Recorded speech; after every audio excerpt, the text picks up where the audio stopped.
Welcome back to another episode of Ash Grove's History. My name is Mike Busekrus. I'm a local historian. Been living in Ash Grove now for going on about 7 years. And if you've watched some of our other videos, you know that when I moved to town, I got really interested in local history. And tonight, one of the things we're going to explore is some of Ash Grove's explosive past.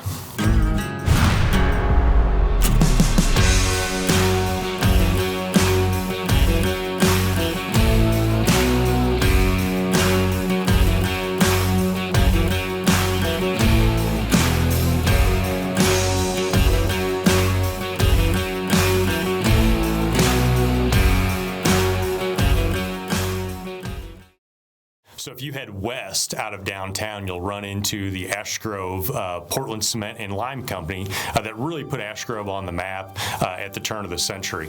And one of the things that we don't think about in Ash Grove was that because we were in this mining district, essentially, so there was a lot of dynamite in Ash Grove.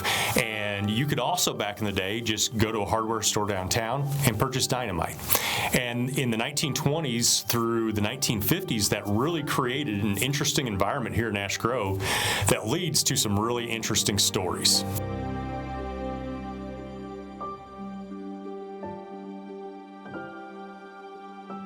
If you look through some of the early Greene County newspapers, you'll actually see that this was kind of an epidemic that was, plaguing Southwest Missouri at that time. We see running in the Springfield newspapers, these stories of, Civilian Conservation Corps camps being robbed of dynamite and kids taking it and driving around towns and throwing it out the window, these dynamite tossers. It was an epidemic in the area, but it really lends itself to kind of a very unique, and by today's standards, it's almost a comical, look at Ash Grove's history. When you were living at the time, it was probably a pretty scary thing. Banks in downtown Ash Grove had their safes blown open in the middle of the night. And, I live just a block off Main Street, and I always read those newspaper articles and think, where were people at? Why weren't these things, waking people up in the middle of the night?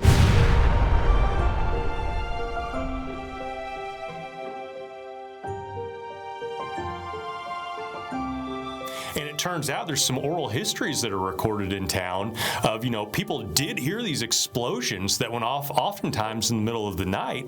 But as one gentleman recalled, that, when you heard an explosion in Ash Grove in the middle of the night, it wasn't your problem and it wasn't any of your business, and you probably didn't need to be involved with what had just happened.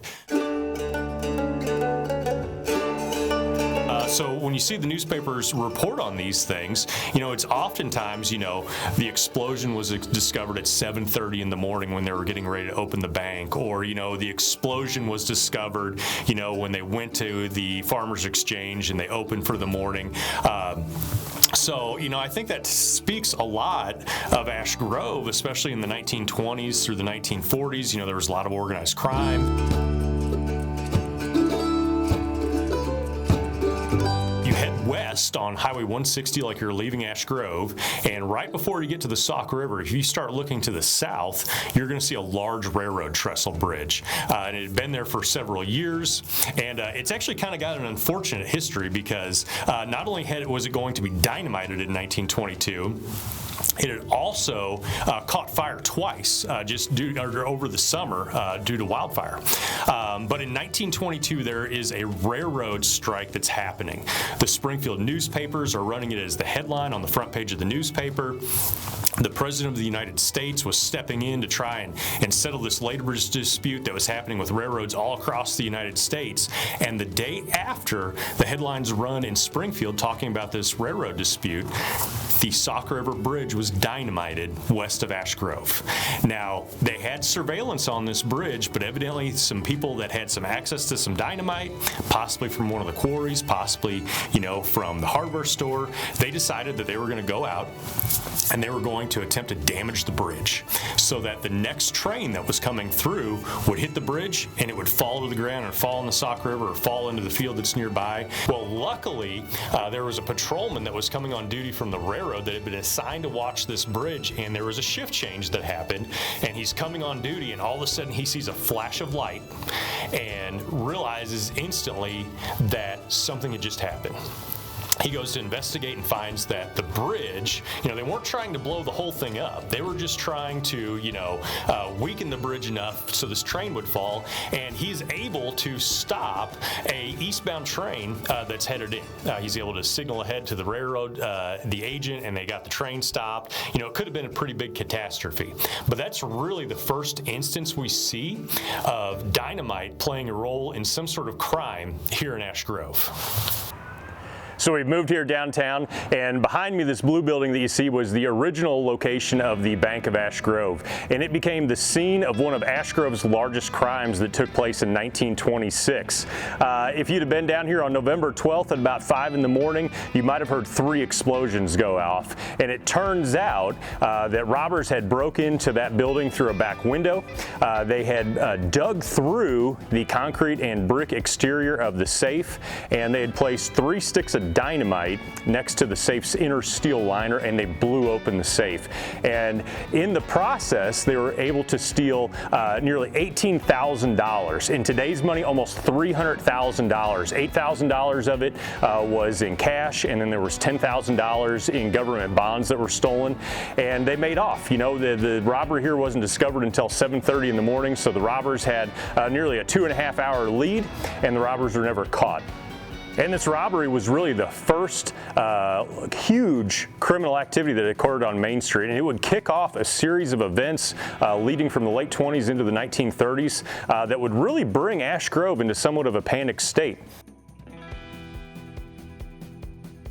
So we've turned around now and we've got the water tower in the background, and the water tower is going to become a major player in crime prevention, so to speak, here in Ash Grove. By 1933, of course, the U.S. was entering the Depression years, and the crime had become so rampant down here in Ash Grove, and the bank robbing game, as they called it, that the city went into action along with the Bank of Ash Grove and came up with a way to try and prevent or to deal with robberies as they happened. And at one time on the water tower, there was a siren that was installed, and at the blast of 1 long and 2 short blasts of the siren, it was to let people in town know that a robbery had occurred downtown Ash Grove, and it was a great time for people that weren't able to protect themselves to take cover. And it was also a calling for citizens to gather on Main Street that had the ability, that had firearms, to form search posses to go after these criminals. And this news went worldwide. There was an article that ran in the Ash Grove newspaper, and it got picked up by the Associated Press. One of these newspaper articles said there were 5,000 rounds of ammunition at ready here in Ash Grove if someone were to rob a bank. So the epidemic had become crazy by the 30s. So we've moved down here to the west end of Main Street, here to what is the MFA complex today. But for a time, this was also known as the Farmers Exchange. And believe it or not, this was going to become one of the safest locations in Ash Grove as the organized crime rolled out on Main Street. In 1941, robbers broke into the back of this building once again through a window and attempted to blow open the safe here. However, the safe here at the Farmers Exchange had one unique characteristic about it. It had been equipped with a device that held 2 small glass tubes of tear gas. And so if you attempted to punch the lock in, or if you attempted to blow the safe open, it would crack open the glass tubes and would release the tear gas. And not only one occasion, but on 2 more occasions after that, the safe was attempted to be breached, and every time the robbers were unsuccessful. So this became one of the safest spots in Ash Grove between 1941 41 and 1955. The Farmers Exchange definitely knew what they were doing by installing that anti-robbery device in their safe. So we've moved down to the far west end of Main Street. Gordon's feet is right here off of our shoulder. And this would become the site of one of Ash Grove's last kind of large explosions that ever took place in the downtown area. In 1956, the city of Ash Grove was working to finalize the installation of the sewer system here in town. And they were working with a local contractor who was using non-union labor. And that contractor was contacted by a gentleman asking them to use union labor. And the contractor said, hey, we've got this under control and we'll keep using the labor that we have. So evidently the union laborer in Springfield was not happy with the answer that he got from the building contractor, and he decided to come here to Ash Grove. And here he found at the west end of Main Street the air compressor. It was a large air compressor mounted on a trailer, and he decided that to stop the work, he was going to blow it up. So he planted some dynamite between the motor and the compressor itself, and at about 3:40 in the morning, a large explosion took place here at the west end of Main Street.